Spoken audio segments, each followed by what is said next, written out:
Fidèle 24 News, il est 19h, merci de nous rejoindre pour cette nouvelle édition. Tout de suite, les titres de l'actualité. Gaza toujours à feu et à sang, la liste des martyrs ne cesse de s'allonger, atteignant ce dimanche les 52 829 morts et 119 554 blessés. Dossier nucléaire, pas de place pour un compromis selon l'Iran. Le pays compte continuer à enrichir l'uranium, mais tout en étant ouvert à en limiter le taux.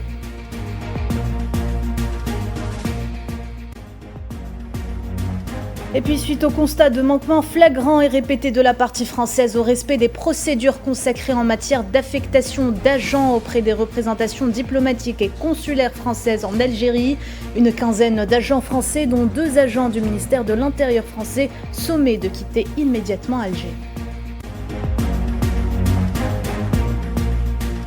Dernier développement dans le sous-continent indien, le chef de la diplomatie algérienne Ahmed Attaf reçoit un appel téléphonique de son homologue pakistanais, saluant l'accord de cessez-le-feu convenu entre Islamabad et New Delhi. Et enfin, pour parler de paix russo-ukrainien, le président russe propose des négociations directes avec l'Ukraine à Istanbul sans conditions préalables.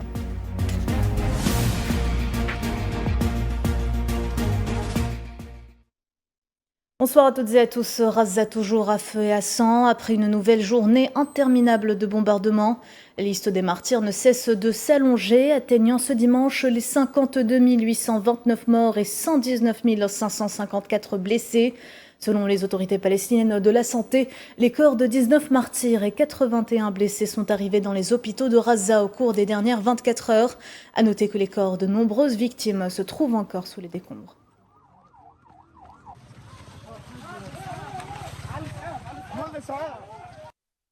Et le sud de la bande de Gaza était le théâtre d'une intensification des raids d'agression sioniste depuis l'aube de ce dimanche. Au moins 10 Palestiniens, dont 4 enfants, sont tombés en martyrs dans des bombardements ayant ciblé des tentes abritant des familles déplacées dans la ville de Khan Younes, notamment dans la région d'El Mawasi.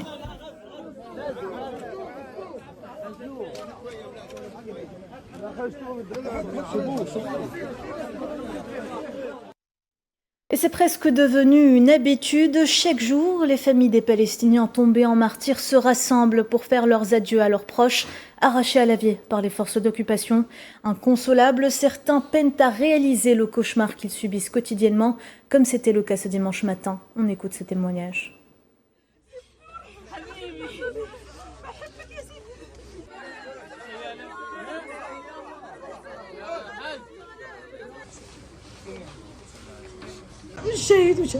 Il ne s'agit pas d'un ou deux martyrs, mais d'une famille. Certes, le prophète permit les pleurs, mais je félicite mon fils et moi-même pour leur martyr. Je demande à Dieu de m'accorder la patience et je demande la victoire à Dieu et non à ses serviteurs. Je demande à Dieu de nous accorder la victoire et de reconquérir les droits des enfants. Oh mon bien-aimé Mohamed, c'est moi qui l'ai élevé. J'ai élevé Mohamed. Mon cœur est brisé pour lui encore plus que pour mon fils.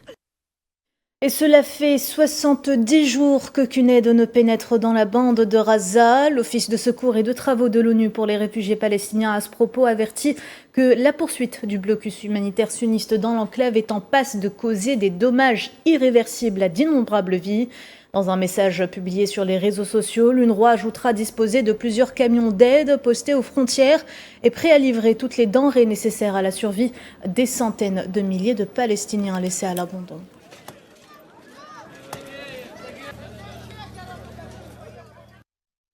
Vous l'aurez compris, la famine est utilisée comme arme de guerre par l'entité sioniste, fait des victimes parmi les habitants de Gaza qui ne trouvent quasiment plus rien à manger. Les patients hospitalisés ne sont pas épargnés eux aussi. Les hôpitaux étant dans l'incapacité de fournir des repas, les familles se voient dans l'obligation d'apporter tout ce qu'elles peuvent trouver pour nourrir leurs proches. Les détails, Sohila Kilal. Dans les différents services de l'hôpital Nasser de Khan Younes, réhabilité après avoir été bombardé et mis hors d'état de fonctionner, les médecins sont à pied d'œuvre pour soigner les patients hospitalisés. Si la prise en charge médicale devient de plus en plus difficile, l'hôpital n'arrive en revanche plus à fournir de repas à ses patients. Le blocus sioniste ayant fait tarir toutes les réserves alimentaires aux quatre coins de l'enclave palestinienne. Il n'y a pas de nourriture sur les marchés pour que les familles puissent en apporter à l'hôpital et nourrir le patient. Auparavant, l'hôpital fournissait 2 ou 3 repas par jour aux patients. Mais depuis quelques semaines, le patient doit se débrouiller seul pour se nourrir. J'ai un problème cardiaque et je suis en soins intensifs. Et tout ce que j'ai, c'est une boîte de haricots. Et ce sont des conserves, pas des frais. C'est la situation dans tout le pays. Même animés de la meilleure volonté qui soit, les proches n'arrivent malheureusement pas à offrir des repas équilibrés, sains et nutritifs à leurs patients hospitalisés. Dans les meilleurs des cas, ce sont des boîtes de conserve qui leur serviront de nourriture. Des boîtes de conserve qu'il faudra trouver et surtout pouvoir payer dans une enclave minée par la précarité et la famine. Ma sœur qui est malade et qui saigne quotidiennement a besoin de protéines, de fruits et de légumes. Bien sûr, il n'y a rien de tout ça. Je n'ai pas de quoi nourrir mes enfants, ni me nourrir moi-même pour pouvoir la nourrir.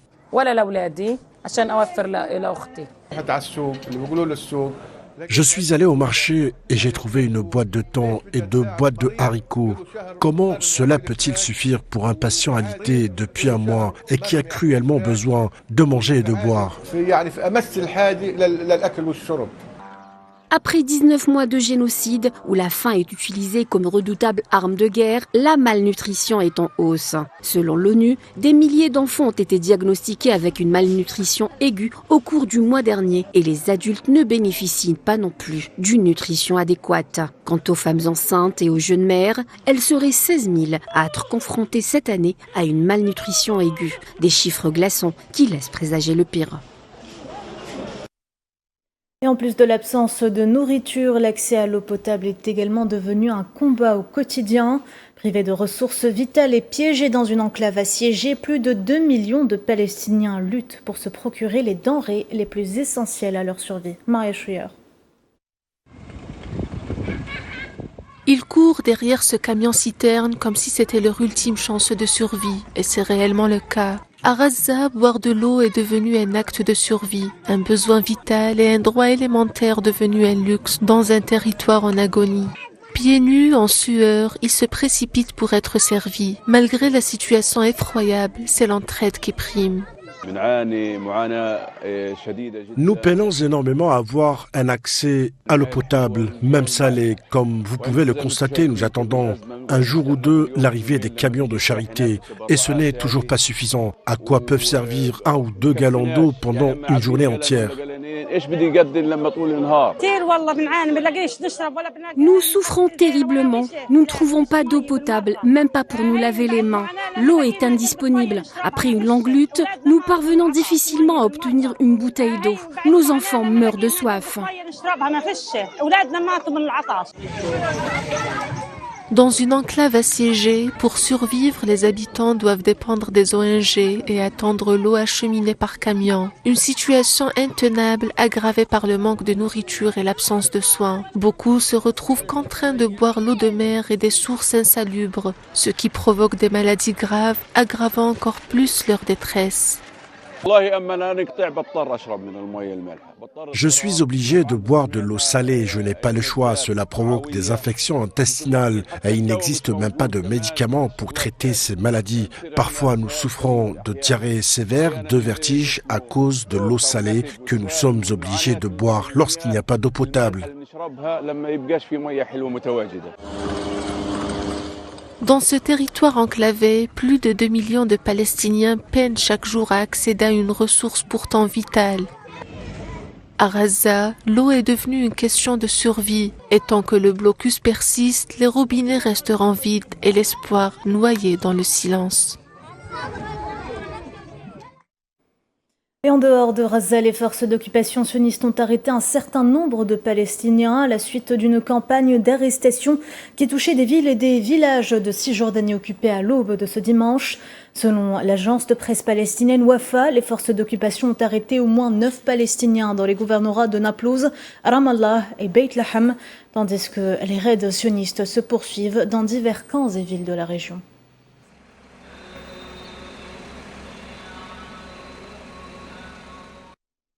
Solidarité internationale avec Gaza. En Libye, plus précisément dans la ville de Misrata, des bénévoles ont organisé une campagne de collecte de fonds pour soutenir la population de l'enclave en plaçant des boîtes de dons devant les mosquées pendant les prières du vendredi.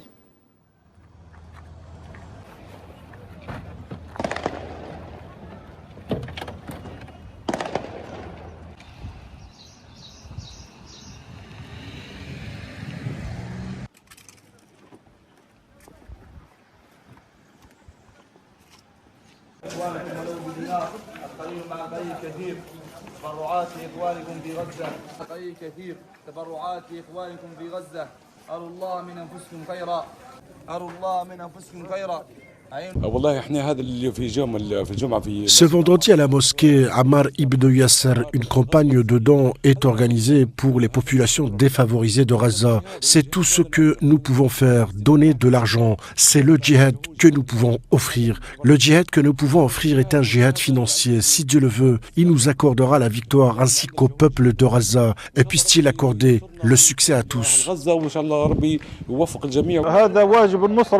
C'est notre seul devoir de soutien. Les gens doivent sortir, exprimer leur opinion et manifester dans la rue et apporter un soutien financier au peuple palestinien par le biais de la campagne d'aide libyenne.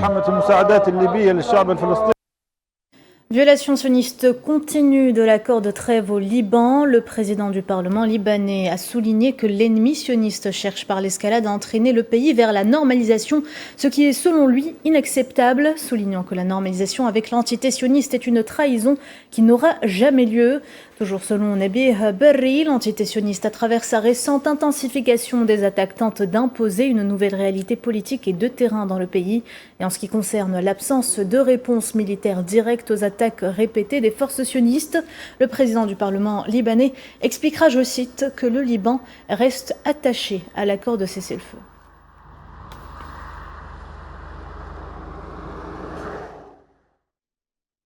Dossier nucléaire, pas de place pour un compromis selon l'Iran. Le chef de la diplomatie iranienne Abbas Araghchi a réaffirmé ce dimanche que son pays continuerait à enrichir l'uranium, mais a souligné qu'il pourrait être ouvert à en limiter le taux.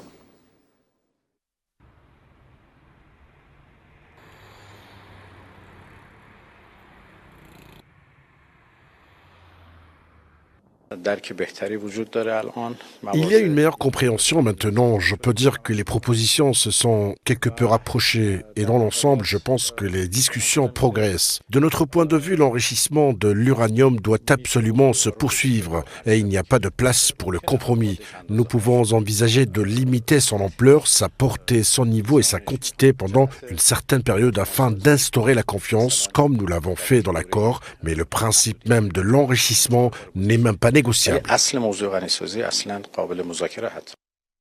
Et dans le reste de l'actualité, on en parlait tout à l'heure en titre, expulsion de l'Algérie d'une quinzaine d'agents, dont 2 faisant partie du ministère de l'Intérieur français.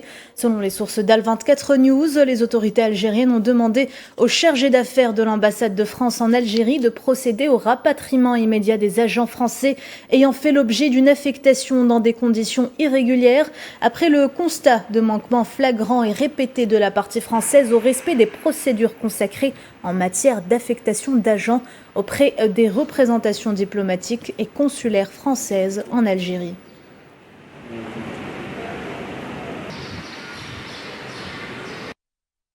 Les développements dans le sous-continent indien, le ministre d'État algérien, ministre des Affaires étrangères Ahmed Attaf a reçu ce dimanche un appel téléphonique du vice-premier ministre, ministre pakistanais des Affaires étrangères Mohamed Ishaq Dar, qui a à cette occasion informé son homologue algérien de l'évolution de la situation dans la région, notamment les conditions ayant permis de parvenir à un accord de cessez-le-feu entre Islamabad et New Delhi, et ce en vue d'apaiser la situation et d'éviter toute escalade susceptible de compromettre la sécurité et la stabilité des deux pays et de toute la région.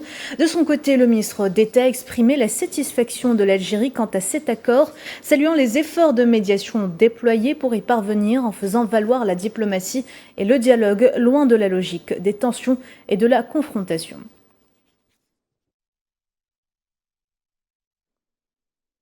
Le chef de la diplomatie algérienne a par ailleurs reçu cet après-midi un appel téléphonique de son homologue vénézuélien, Iván Gil Pinto. L'appel a permis aux deux parties de passer en revue les relations distinguées entre les deux pays, notamment dans leur dimension politique et économique, saluant la dynamique de croissance bilatérale. Il a également été question d'échanger des vues sur les préparatifs de la prochaine réunion du comité mixte de coopération algéro-vénézuélien prévue à Alger cet été. Algérie toujours, le président de l'Assemblée populaire nationale, Brahim Bourali, est arrivé ce dimanche dans la capitale indonésienne, Jakarta, pour participer aux travaux de la 19e session de la conférence de l'Union parlementaire des États membres de l'Organisation de coopération islamique. L'événement placé sous le thème « Jubilé d'argent de l'Union, bonne gouvernance et fortes institutions fondement de la résilience » se tiendra à partir de demain lundi jusqu'au 15 du mois courant.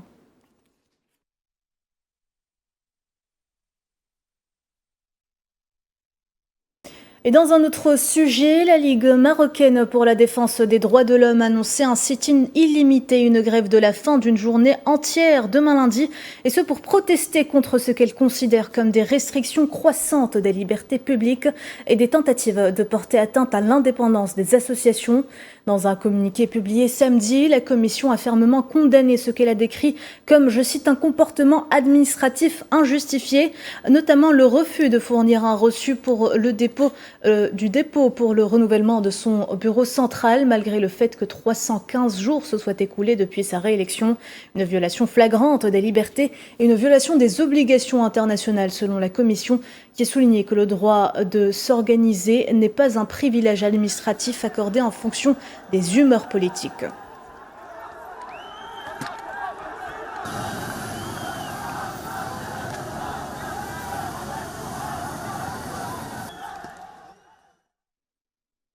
Guerre au Soudan, à Omdurman, de nombreux Soudanais se prestent à l'hôpital Al-Naw. Une nouvelle attaque de drone a touché cette ville jumelle de Khartoum, faisant de nombreux blessés, tous des enfants âgés de 5 à 10 ans. Les détails avec Amel Zitouni. À l'hôpital Nou d'Omdurman, des enfants blessés sont allongés à même le sol. Les hôpitaux au Soudan ne se vident pas suite aux nombreuses attaques des FSR. Ces enfants sont les victimes d'une frappe aérienne sur le quartier de Salha. 3 d'entre eux sont décédés et les survivants sont grièvement blessés. Il semble qu'il s'agissait d'une famille ou de proches réunis au même endroit. Ils ont été touchés par une frappe aérienne, peut-être un drone, et tous les blessés sont des enfants. Le plus âgé des enfants blessés avait 10 ans et le plus jeune avait 5 ans. 3 d'entre eux ont été tués, 2 sont arrivés à l'hôpital déjà morts et le 3e est décédé à l'hôpital. 2 autres ont subi des opérations chirurgicales complexes hier et sont actuellement en soins intensifs. Au Soudan, les établissements de santé dans les zones touchées par le conflit ne sont plus opérationnels. Ceux qui fonctionnent encore souffrent de pénuries sévères de médicaments, d'équipements et de personnel. Malgré tous les obstacles, le personnel médical travaille avec les moyens du bord. Cet enfant est arrivé avec plusieurs blessures par éclat d'obus à l'estomac, aux mains et aux jambes. Il saignait abondamment. Le patient est arrivé chez nous dans un état critique. Il ne présentait aucun signe vital. Nous avons donc travaillé d'arrache-pied pour le transporter et le réanimer. Son estomac a été ouvert, il a dû subir une intervention chirurgicale. Les chirurgiens ont fait le nécessaire, ils ont recousu ce qui devait l'être et l'ont emmené aux soins intensifs. Après l'opération, son niveau de conscience était correct. À l'heure actuelle, ses signes vitaux sont stables, mais nous nous attendons à une détérioration de son état car il a été admis tardivement à l'hôpital. L'armée soudanaise et les FSR s'opposent depuis 2 ans dans une guerre qui a fait des dizaines de milliers de morts, en plus de 13 millions de déplacés et réfugiés et plus de 25 millions de Soudanais sont confrontés à une insécurité alimentaire aiguë. Conflit en Ukraine, le président ukrainien Volodymyr Zelensky est qualifié de positive l'intention de Moscou d'envisager de mettre fin à la guerre, mais que la première étape dans cette direction était de commencer un cessez-le-feu dès demain, 12 mai.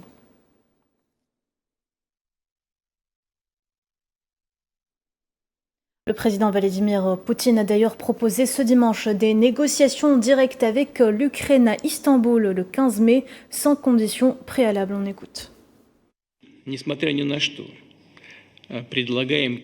Nous proposons aux autorités de Kiev de reprendre les négociations interrompues fin 2022, de reprendre des négociations indirectes, et je le souligne, sans conditions préalables. Nous proposons de les reprendre sans délai jeudi prochain, le 15 mai à Istanbul, où elles se sont tenues auparavant et où elles ont été interrompues.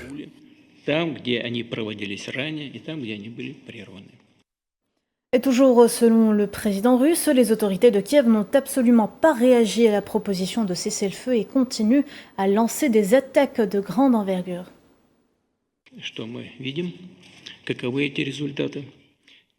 Que constatons-nous? Quels sont les résultats? Les autorités de Kiev, comme vous pouvez le constater, n'ont absolument pas réagi à notre proposition de cessez-le-feu.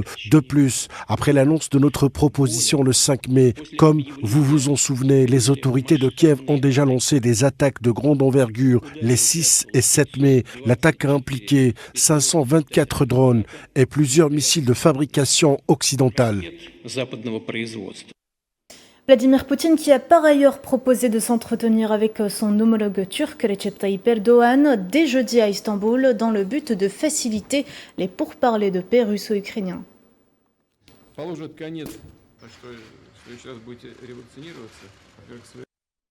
Et de son côté, le président américain Donald Trump a déclaré ce dimanche qu'un jour potentiellement grand pour la Russie et l'Ukraine pourrait être imminent, et ce en réponse à la proposition du président russe Vladimir Poutine de pourparler de paix avec l'Ukraine.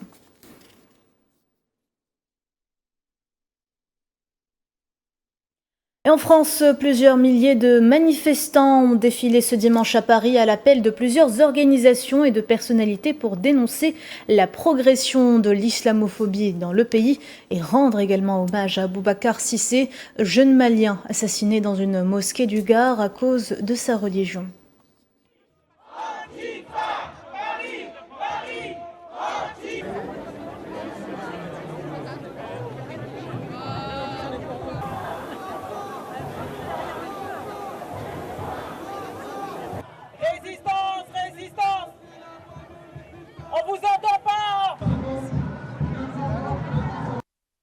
Et c'est jour de vote en Albanie. Les Albanais se sont rendus aux urnes ce dimanche pour des élections législatives qui devraient voir le Premier ministre socialiste Edi Rama vainqueur. Les quelques 3,7 millions d'électeurs ont eu à choisir parmi les candidats des 40 partis en lice pour ce scrutin proportionnel.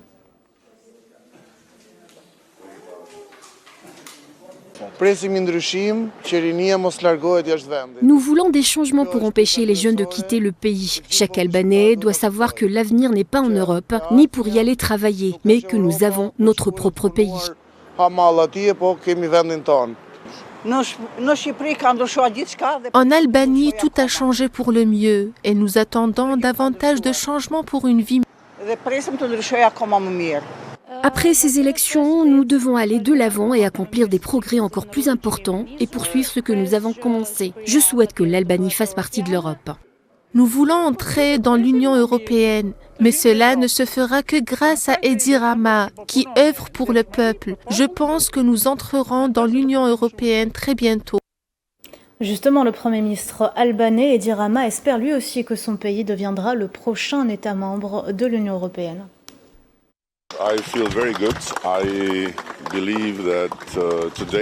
Je me sens très bien. Je crois qu'aujourd'hui, le peuple albanais décidera d'aller de l'avant avec force et de nous donner toute la force dont nous avons besoin pour faire de l'Albanie le prochain État membre européen.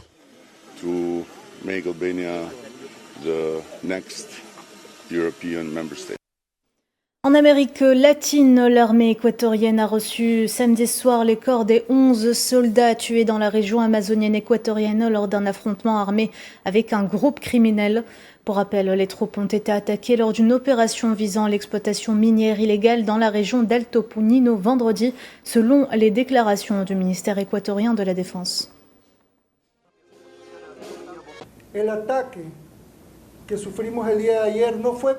L'attaque que nous avons subie hier n'était pas contre 11 membres de l'armée équatorienne. Elle n'était pas contre les forces armées. Elle était contre l'Équateur. Et la douleur que nous ressentons aujourd'hui doit nous rappeler que cette guerre continue et que ce n'est qu'ensemble que nous pourrons gagner.